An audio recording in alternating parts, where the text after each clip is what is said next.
প্রিয় ছাত্রছাত্রী, আশা করি তোমরা সকলেই ভালোই রয়েছো। আজ আমি তোমাদের যে ক্লাসটি নিব ভূগোলের বিষয়ে, বিশেষ করে দ্বাদশ শ্রেণীর প্রথম অধ্যায়ে রয়েছে। এছাড়াও যারা এবার মাধ্যমিক পরীক্ষা দেবে তাদেরও এই বিষয়টা প্রথম অধ্যায়ে রয়েছে। সেই জন্য এই চ্যাপ্টারটা একদিকে যেমন 12-এর ক্ষেত্রে কাজে লাগবে, তেমনি ক্লাস 10-এর ক্ষেত্রেও উপকার দেবে। এই চ্যাপ্টারটার নাম, প্রথম চ্যাপ্টারটার নাম হচ্ছে ভূমিরূপ গঠনকারী প্রক্রিয়া। প্রথমে আমি তোমাদের জানি ভূমিরূপ কাকে বলে, তাহলেই বুঝতে পারবে। ভূমিরূপ বলতে বোঝায় ভূমির যে রূপ বা চেহারা, তাকেই এক কথায় আমরা ভূমিরূপ বলি। আমরা লক্ষ্য করলে দেখতে পাই যে পৃথিবীর পৃষ্ঠে কোথাও রয়েছে পাহাড়, কোথাও পর্বত, কোথাও মালভূমি, কোথাও বা সমভূমি। আমাদের মধ্যে প্রশ্ন হয়, এই বিভিন্ন ধরনের উচ্চতা সম্পন্ন ভূমিরূপগুলো সৃষ্টির পিছনে কোন শক্তিগুলো কাজ করছে? যে শক্তি বা প্রক্রিয়ার দ্বারা এই ভূমিরূপগুলোর সৃষ্টি হচ্ছে তাদেরই আমরা বলছি ভূমিরূপ গঠনকারী প্রক্রিয়া। এই ভূমিরূপ গঠনকারী প্রক্রিয়াগুলিকে আমরা প্রধানত দুটি ভাগে ভাগ করছি। একটা হচ্ছে পার্থিব প্রক্রিয়া, আর একটা রয়েছে মহাজাগতিক প্রক্রিয়া। পার্থিব প্রক্রিয়া কাকে বলে? পার্থিব মানে পৃথিবীর পৃষ্ঠে যে শক্তিগুলি পৃথিবীর পৃষ্ঠে মূলত ভূ অভ্যন্তরে অর্থাৎ মাটির নিচে কাজ করে এবং ভূপৃষ্ঠের বাইরে যে শক্তিগুলি কাজ করে, সেই শক্তিগুলিকে বলছি আমরা পার্থিব প্রক্রিয়া বা শক্তি। বুঝতে পারলে? পার্থিব শক্তি আবার বলছি যে শক্তিগুলি মূলত পৃথিবীর পৃষ্ঠে কাজ করে। পৃথিবীর পৃষ্ঠে কোথায়? পৃথিবীর উপরেও কাজ করতে পারে বা পৃথিবীর অভ্যন্তরে অর্থাৎ মাটির নিচেও যে শক্তিগুলি কাজ করে তাকে বলছি আমরা পার্থিব প্রক্রিয়া। অপরদিকে মহাজাগতিক প্রক্রিয়া কাকে বলে? পৃথিবীর বাইরে মহাকাশে, বিশেষ করে উল্কাপাত, আমরা জানি উল্কাপাতগুলো মহাকাশ থেকে আসে, সেই উল্কাপাতগুলি পৃথিবীর পৃষ্ঠে পতিত হয়ে বিভিন্ন ধরনের ভূমিরূপের সৃষ্টি করে, সেগুলোকে বলা হয় মহাজাগতিক প্রক্রিয়া। যদিও ভূপৃষ্ঠের এই ভূমিরূপ গঠনের ক্ষেত্রে পার্থিব প্রক্রিয়াটি প্রধান কাজ করে, মহাজাগতিক প্রক্রিয়াটি খুব কমই কাজ করে থাকে। এইবার আমরা এই পার্থিব প্রক্রিয়া হচ্ছে দুই ধরনের, সেটা আমরা জানবো।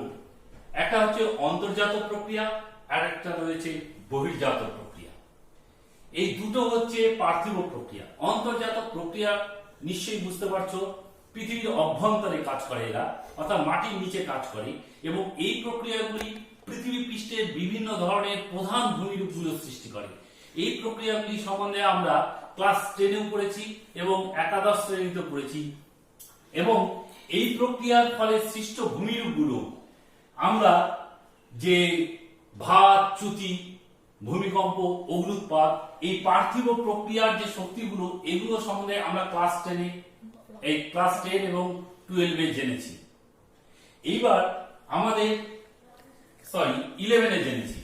এইবার আমরা যে ক্লাস 12-এ যেটা চ্যাপ্টারে রয়েছে মূলত বহির্জাত প্রক্রিয়া। এই বহির্জাত প্রক্রিয়ার ফলে সৃষ্ট ভূমিরূপগুলি ক্লাস 12-এ আমাদের রয়েছে, যা ক্লাস 10-এও রয়েছে। বহির্জাত প্রক্রিয়াটাই আমাদের আজকে জানতে হবে। এবারে বহির্জাত প্রক্রিয়া।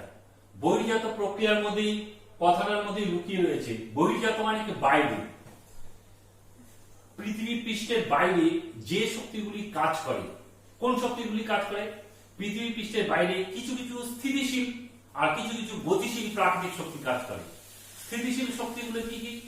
যেমন সূর্যের তাপ, বায়ুর চাপ, বায়ুর উষ্ণতা, যেটা বলছি, বায়ুর আর্দ্রতা, বৃষ্টিপাত, এগুলো হচ্ছে স্থিতিশীল শক্তি।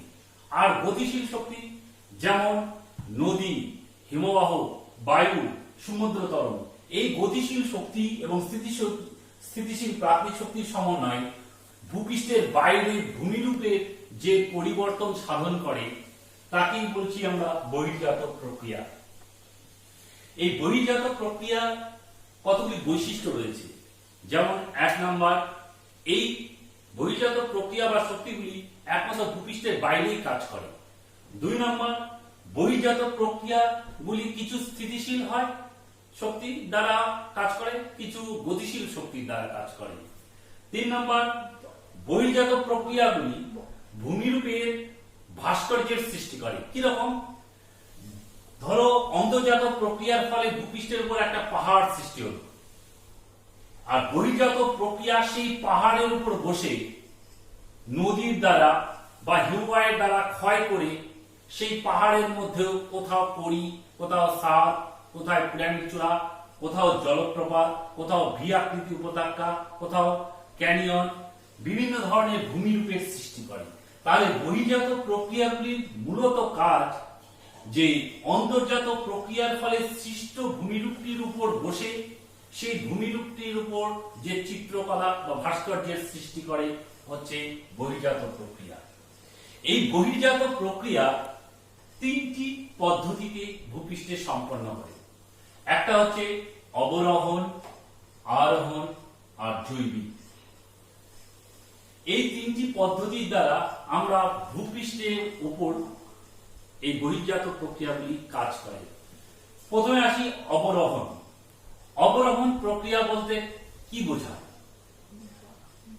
অবরোহণ হচ্ছে যে বহির্জাত প্রক্রিয়ায় ভূপৃষ্ঠের কোনো উঁচু স্থান বিভিন্ন প্রাকৃতিক শক্তির দ্বারা ক্ষয় পেয়ে সেই উঁচু স্থানটা ক্ষয় পেয়ে পেয়ে দীর্ঘদিন ধরে ক্ষয় পেয়ে পেয়ে সমতল ভূমিতে পরিণত হয়, সেই প্রক্রিয়াকে বলা হয় অবরোহণ প্রক্রিয়া। অবরোহণ প্রক্রিয়াটা আবার বলছি, এটা হচ্ছে বহির্জাত প্রক্রিয়া, কারণ ভূপৃষ্ঠের বাইরে হয় যে ভূপৃষ্ঠের কোনো উঁচু স্থান বিভিন্ন প্রাকৃতিক শক্তির দ্বারা ক্ষয়ের দ্বারা বিভিন্ন প্রাকৃতিক শক্তির ক্ষয়ের দ্বারা ধরো একটা উঁচু স্থান, সেটা ক্ষয় পেয়ে পেয়ে পেয়ে পেয়ে ক্ষয় পেয়ে পেয়ে সেই জায়গাটা ক্রমশ নিচু হয়ে গেল। এই নিচু জায়গাটা কি বলছি আমরা, এই নিচু অর্থাৎ উঁচু স্থান ক্ষয়ের মাধ্যমে নিচু হয়ে যাওয়ার পদ্ধতিটাকে বলছি আমরা অবরোহণ প্রক্রিয়া। আর আরোহণ প্রক্রিয়া কাকে বলে? যে আমরা জানি কোন স্থানে যদি ক্ষয় হয় তাহলে অন্য একটি স্থানে ঠিক সঞ্চয় হবে। তাহলে ক্ষয় এবং সঞ্চয় একটি ঠিক বিপরীত অপরটি। ভূপৃষ্ঠের কোন স্থানে যদি ক্ষয় হচ্ছে, সেই ক্ষয়জাত পদার্থগুলো ভূপৃষ্ঠের কোনো নিচু স্থানে দীর্ঘদিন ধরে জমাট হয়ে হয়ে হয়ে সেই জায়গাটা ভরাট হয়ে যখন সমতল ভূমিতে পরিণত হবে তখন তাকে বলছি আরোহণ। আরোহণ হচ্ছে মানে অবক্ষেপণ। এবারে আমরা এই অবরোহণ 3টি পদ্ধতির মাধ্যমে সম্পন্ন হয়, এটা সম্বন্ধে আমরা জানব। এবারে আমরা অবরোহণ প্রক্রিয়া কি কি পদ্ধতির মাধ্যমে ভূপৃষ্ঠে কাজ করে। অবরোহণ প্রক্রিয়া মূলত 3টি পদ্ধতির মাধ্যমে ভূপৃষ্ঠে কাজ করে। নাম্বার 1 আবহাওয়া বিকার, নাম্বার 2 পুঞ্জিত ক্ষয়, নাম্বার 3 ক্ষয়ীভবন। এই 3টে সম্বন্ধে আমরা জানি। এই 3টে শক্তি কিভাবে ক্ষয় করে ভূপৃষ্ঠে সেটা সম্বন্ধে একটু জানবো। যদিও আমরা আবহাওয়া বিকার সম্বন্ধে ক্লাস 9-এ জেনেছি, তথাপি আমাদের এখানে অল্প একটু জানতে হবে, বেশি জানতে হবে না, সামান্য জানতে হবে। ক্ষয়ীভবনটাও খালি সংজ্ঞা টাইপের জানতে হবে, পুঞ্জিত ক্ষয় সংজ্ঞা, কারণ এগুলো ক্লাস 12-এ 1 নম্বরের কোশ্চেনে অনেক সময় আসে, সেই জন্যই আমাদের জানতে হবে। আবহাওয়া বিকার কাকে বলে? প্রথমে আমরা জানি আবহাওয়া বিকার কথাটি এসেছে কোথা থেকে? আবহাওয়া থেকে। কারণ আবহাওয়ার বিভিন্ন উপাদানের সাহায্যে, আবহাওয়ার উপাদানগুলি কি কি? যেমন বায়ুর উষ্ণতা, বায়ুর চাপ, বায়ু প্রবাহ, বায়ুর আর্দ্রতা, মেঘাচ্ছন্নতা, বৃষ্টিপাত, এই আবহাওয়ার বিভিন্ন উপাদানের সাহায্যে ভূপৃষ্ঠের উপরের শিলাসমূহে চূর্ণ বিচূর্ণ হওয়া অর্থাৎ ভেঙে চুরে যাওয়াকেই এক কথায় বলি আমরা আবহাওয়া বিকার। অর্থাৎ আবহাওয়া বিকারের মূলত কাজ কি আমরা জানলাম। আবহাওয়া বিজ্ঞানের কাজ আবহাওয়ার উপাদানের সাহায্যে ভূপৃষ্ঠের শিলাসমূহকে ভাঙাচোরা করা, অর্থাৎ চূর্ণ বিচূর্ণ করাই হচ্ছে আবহাওয়া বিজ্ঞানের কাজ। এই চূর্ণ বিচূর্ণ করে ভূমিরূপের পরিবর্তন সাধন করে। আর চূর্ণ বিচূর্ণ করা মানে ক্ষয় করা, অর্থাৎ ক্ষয়ের সঙ্গে অবরোহণ প্রক্রিয়া ওতপ্রোতভাবে জড়িত। এই আবহাওয়া বিজ্ঞান মূলত তিনটি পদ্ধতির মাধ্যমে সম্পন্ন হয়, একটা যান্ত্রিক, একটা রাসায়নিক এবং একটা জৈবিক পদ্ধতি। এই তিনটি পদ্ধতি সম্বন্ধে আমরা ক্লাস 9 এটা জেনেছি। এবার 2 নম্বর অবরোহণের পদ্ধতি হচ্ছে পুঞ্জিত ক্ষয়।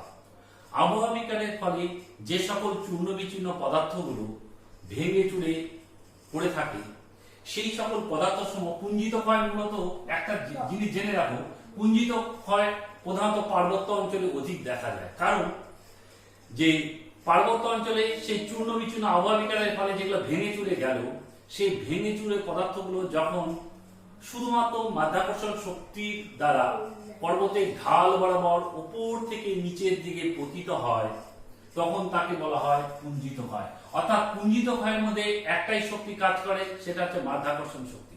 এই মাধ্যাকর্ষণ শক্তি উপর থেকে কোনো জিনিসকে নিচের দিকে টেনে নিয়ে আসে মাধ্যাকর্ষণ শক্তির দ্বারা।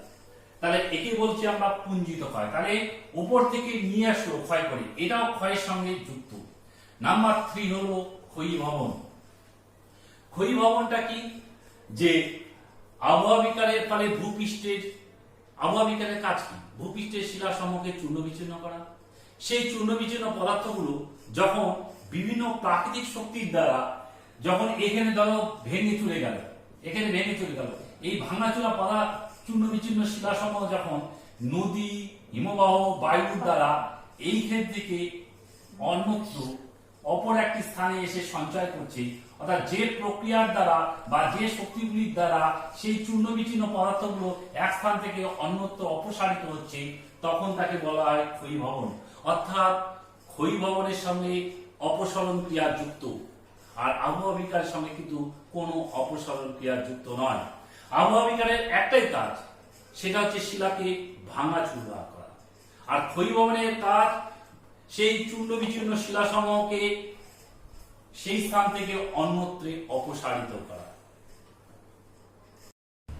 এবারে আমরা আর একটা জিনিস জানবো, কারণ অনেক সময় শর্ট কোশ্চেনে আসে, নগ্নিভবন। নগ্নিভবন কাকে বলে এবার জানো। বলছে আবহাওয়া বিকারের কাজ কি? আমরা জানলাম যে ভূপৃষ্ঠের উপরে শিলাসমূহে ভাঙাচোরা করা হচ্ছে আবহাওয়া বিকারের কাজ। আর ক্ষয়ীভবনের কাজ সেই ভাঙাচোরা পদার্থগুলি এক স্থান থেকে অন্য স্থানে নিয়ে যাওয়া। তাহলে এই আবহাওয়া বিকারের ফলে চূর্ণ বিচূর্ণ পদার্থগুলো যখন এক স্থান থেকে অন্য স্থানে নিয়ে যাচ্ছে, তখন তাকে বলছি আমরা ক্ষয়ীভবন। আবার এই ধরো এখানে আবহাওয়া বিকারের ফলে এই জায়গাটা আবহাওয়া বিকারের কাজ হচ্ছে এই যে শিলা সমূহে ভাঙাচোরা করা। এই ভাঙাচোরা পদার্থগুলো যখন এক স্থান থেকে অন্য একটা স্থানে নিয়ে চলে গেল, তখন ভূপৃষ্ঠের উচ্চতা কমে গেল। কিন্তু কমে গেল, ভূপৃষ্ঠের উচ্চতাটা কমে গেল, নিচের শিলাটা ভূপৃষ্ঠের বাইরে বেরিয়ে আসলো। এই যে নগ্নিভবন মানে নগ্ন হওয়া, মানে পৃথিবীর উপরের শিলাটা ভেঙে চলে গেল, সেটাকে আবহাওয়া বিকার বলছি। আর ক্ষয়ীভবনের কাজ উপরের শিলাস্তরটা এক স্থান থেকে অন্য স্থানে চলে গেল। তাহলে এবারে নিচের শিলাস্তরটা ভূপৃষ্ঠের বাইরে বেরিয়ে আসলো। এই নিচের শিলাস্তরটা ভূপৃষ্ঠের বাইরে বেরিয়ে আসাকেই বলা হয় নগ্নিভবন। সেই জন্য নগ্নিভবন সমান সমান আবহাওয়া বিকার প্লাস পুঞ্জিত ক্ষয় প্লাস ক্ষয়ীভবন সমান সমান নগ্নিভবন। কারণ আবহাওয়া বিকার আগে ঘটতে হবে, তারপরে পুঞ্জিত ক্ষয় আর ক্ষয়ীভবন দুটোই একই জিনিস। এটা শুধুমাত্র মাধ্যাকর্ষণ শক্তির দ্বারা নামবে, আর এটা হচ্ছে নদী, হিমবাহ, বায়ু, সমুদ্র তরঙ্গ এদের দ্বারা। সেই জন্য এই দুটোরই কাজ হচ্ছে বহন করা, পরিবহন করা। তাহলে আবহাওয়া বিকার, পুঞ্জিত ক্ষয় এবং নগ্নিভবন এই তিনটে যখন কাজ সম্পন্ন হবে, তখন ভূপৃষ্ঠের উচ্চতাটা কমে যাবে এবং নিচের শিলাটা, উপরের শিলাটা সরে গেল, তাহলে নিচের শিলাটা বাইরে বেরিয়ে আসলো। এটাকেই বলা হয় নগ্ন হওয়া বা নগ্নিভবন। এইবারের প্রশ্ন, এইবার এটা হলো অবরোহণ প্রক্রিয়ার বিভিন্ন মাধ্যম। আর আরোহণের মাধ্যমগুলো আমরা নিশ্চয়ই জানছি আরোহণ মানে কি? সঞ্চয়। আরোহণ মানে নিয়ে আসা। কোথা থেকে নিয়ে আসবে? ক্ষয়জাত পদার্থ, যেখানে ক্ষয় হবে সেই ক্ষয়জাত পদার্থ গুলো যখন বিভিন্ন প্রাকৃতিক শক্তি যেমন নদী, হিমবাহ, সমুদ্র তরঙ্গ, এই বায়ু প্রভৃতির দ্বারা যখন নিয়ে এসে কোনো নিচু স্থান ভরাট করবে, তখন তাকে বলছি আমরা আরোহণ। এই আরোহণের তাহলে মাধ্যমগুলি কি কি? আরোহণের মাধ্যমগুলি হচ্ছে নদী, হিমবাহ, সমুদ্র তরঙ্গ, বায়ু ইত্যাদি হচ্ছে আরোহণের মাধ্যম। এইবারে আমরা জানবো অবরোহণ এবং আরোহণের মধ্যে পার্থক্য কি। এটা অনেক সময় আসে তোমাদের 3 নম্বরে। তাহলে অবরোহণ আরোহণ কাকে বলে? নিশ্চয়ই আমরা আগে সংজ্ঞাতে যাই যে অবরোহণ বলতে কি বোঝায়? যে বহির্জাত প্রক্রিয়ার মাধ্যমে ভূপৃষ্ঠের কোনো উঁচু স্থান কি হচ্ছে ক্ষয় পেয়ে সেটা নিচু হয়ে সমতল ভূমিতে পরিণত হয়, তখন তাকে বলা হয় অবরোহণ। আর আরোহণ কাকে বলে? ভূপৃষ্ঠের কোনো নিচু স্থান দীর্ঘদিন ধরে ক্ষয়জাত পদার্থ সঞ্চয় হয়ে হয়ে সেই নিচু স্থানটা ভরাট হয়ে সেই জায়গাটা যখন সমতল ভূমিতে পরিণত হবে, তখন তাকে বলা হয় কি? আরোহণ। 1 নম্বর। 2 নম্বর হচ্ছে অবরোহণ। অবরোহণ ভূপৃষ্ঠের অবরোহণের ফলে ভূপৃষ্ঠের উচ্চতা কি হয়? হ্রাস পায়। ক্ষয় পাওয়া মানে কি? কমে যাওয়া। অপরদিকে আরোহণের ফলে ভূপৃষ্ঠের উচ্চতা বেড়ে যায়। 3 নম্বর, অবরোহণ সাধারণত পদ্ধতিগুলি কি কি বললাম? আবহবিকার, পুঞ্জিত ক্ষয়, ক্ষয়ীভবন। অপরদিকে আরোহণ হচ্ছে বিভিন্ন প্রাকৃতিক শক্তিগুলি সঞ্চয় যায়, যেমন নদী, হিমবাহ, সমুদ্র তরঙ্গ, এই বিভিন্ন শক্তিগুলি। অনেক সময় প্রশ্ন আসে, অনেক সময় কোশ্চেন দিতে পারে এরকম যে কোন প্রক্রিয়া ভূমিরূপের উপর ঋণাত্মক প্রভাব ফেলে বা কোন প্রক্রিয়া ভূমিরূপের উপর ধনাত্মক প্রভাব ফেলে। তাহলে অবরোহণের ফলে কি হয়? উচ্চতা কমে যায়, মানে হ্রাস, মানে নেগেটিভ, এটা ঋণাত্মক প্রভাব ফেলে। আর আরোহণের ফলে ভূমির উচ্চতা বেড়ে যাওয়া, বেড়ে যাওয়া মানে কি? Positive, plus.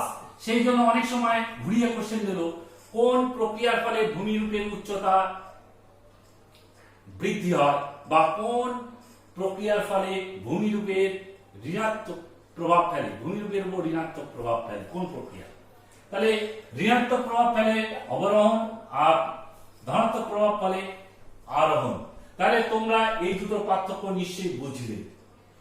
আরেকটা জিনিস তোমাদের এখানে আমি তোমাদের বলবো, সেটা হচ্ছে পর্যায়ন। এটা অনেক সময় আসে, খুব ইম্পর্টেন্ট একটা। পর্যায়ন ইংলিশে বলে গ্রেডেশন। এই পর্যায়ন বা গ্রেডেশন কথাটা 1876 সালে জি.কে. গিলবার্ট প্রথম ব্যবহার করে। এই গিলবার্ট প্রথম গ্রেড কথাটা থেকে এই পর্যায়ন কথাটা বা গ্রেডেশন কথাটি এসেছে। এর অর্থ হলো ভূমিরূপের ভারসাম্য অবস্থা লাভ। কিভাবে ভারসাম্য অবস্থা লাভ করে? দেখো যে এই গ্রেডেশন বা পর্যায়ন আসলে এই দুটো একত্রে বলে, এই দুটোকে একত্রে গ্রেডেশন বা পর্যায়ন বলে। কিরকম সংজ্ঞাটা আমি বলছি, অর্থাৎ যে প্রক্রিয়ায় ভূপৃষ্ঠের কোনো উঁচু স্থান দীর্ঘদিন ধরে ক্ষয় পেয়ে পেয়ে পেয়ে পেয়ে যখন সমতল ভূমিতে পরিণত হয়, বা ভূপৃষ্ঠের কোনো নিচু স্থান দীর্ঘদিন ধরে সঞ্চয় পেয়ে পেয়ে পেয়ে পেয়ে ভরাট হয়ে সমতল ভূমিতে পরিণত হয়, সেই প্রক্রিয়াটাকেই বলা হয় পর্যায়ন। অর্থাৎ পর্যায়ন হচ্ছে ভূমি রূপে ভারসাম্য অবস্থা লাভ। অর্থাৎ অবরোহণ এবং আরোহণ দুটোরই কাজ হচ্ছে ভূমিরূপের ভারসাম্য আনা। অর্থাৎ ভূমিরূপের অবরোহণ যেমন উচ্চতা কমিয়ে কমিয়ে সমতল ভূমিতে পরিণত করে, আবার আরোহণ উচ্চতা বেরিয়ে বেরিয়ে সেই স্থানটা সমতল ভূমিতে পরিণত করে। তাই এই দুইটি প্রক্রিয়াকে একসঙ্গে আমরা বলছি কি? পর্যায়ন। তোমরা কিন্তু এটা অবশ্যই মনে রাখবে যে পর্যায়ন কথাটা অনেক সময় আসে। পর্যায়ন কথাটি কে ব্যবহার করেন প্রথমে? তখন জে কে গিলবার্ট। বা এটা গ্রেট শব্দের অর্থ কি, এটা অনেক সময় আসে, সেই জন্য এটা কিন্তু অবশ্যই, বা পর্যায়ন কাকে বলে এটাও আসে। তাহলে অবরোহণ, আরোহণ এগুলো আমরা সম্বন্ধে জানলাম, পর্যায়ন সম্বন্ধে জানলাম। আর এগুলো কি হচ্ছে, ভূমিরূপের গঠন করে, বাহ্যিক পরিবর্তন করে। এবার তৃতীয় নম্বর হচ্ছে জৈবিক প্রক্রিয়া। জৈবিক প্রক্রিয়াটা তোমরা নিশ্চয়ই বুঝতে পারবে কি জিনিস। মানে জৈবিক মানে জীবজন্তু দ্বারা, যেমন উদ্ভিদ, প্রাণী, বিভিন্ন জীবজন্তু, মানুষ, এগুলো কি করে, এগুলো ভূমিরূপের পরিবর্তন সাধন করে। কিরকম? যেমন উদ্ভিদ আবহাওয়া বিকারের দ্বারা, যান্ত্রিক আবহাওয়া বিকার নিশ্চয়ই জানো। উদ্ভিদ মাটিতে শিকড় পতিত করে, তারপর শিকড়টা যখন বেড়ে যায় তখন মাটিটাকে ফাটিয়ে দেয়। তাহলে উদ্ভিদের দ্বারাও কি হচ্ছে, আবহাওয়া বিকার যেমন হয়। মানুষও কোনো উঁচু স্থানটাকে কেটে কেটে নিচু করে ভূমিরূপের পরিবর্তন করে। বা কোনো তোমার পিঁপড়ে, কেঁচো কি করে, মৃত্তিকাকে আবহাওয়া বিকার ঘটাতে সাহায্য করে। কারণ এগুলো কি হচ্ছে, পেড়ি কুকুর, তারপরে শিয়াল প্রভৃতি কি শিলাকে চূর্ণ বিচূর্ণ করে। পিঁপড়ে এগুলো কি হচ্ছে, প্রত্যক্ষ বা পরোক্ষভাবে যান্ত্রিক এবং রাসায়নিক পদ্ধতির মাধ্যমে ভূমিরূপের পরিবর্তন করতে সহায়তা করে। এটাই বলছি আমরা জৈবিক প্রক্রিয়া। তাহলে আমরা আজ এইটুকুই জানলাম যে ভূমিরূপ গঠনকারী প্রক্রিয়াগুলি কি কি, এবং এই ভূমিরূপ গঠনকারী প্রক্রিয়াগুলি ভূপৃষ্ঠের উপর কিভাবে কাজ করে বিভিন্ন ধরনের ভূমিরূপ সৃষ্টি করে। তোমাদের কাছে আমার যেটা বলার, সেটা এই প্রশ্নগুলো যেগুলো আমি বললাম সেগুলো বাড়িতে ভালো করে পড়বে।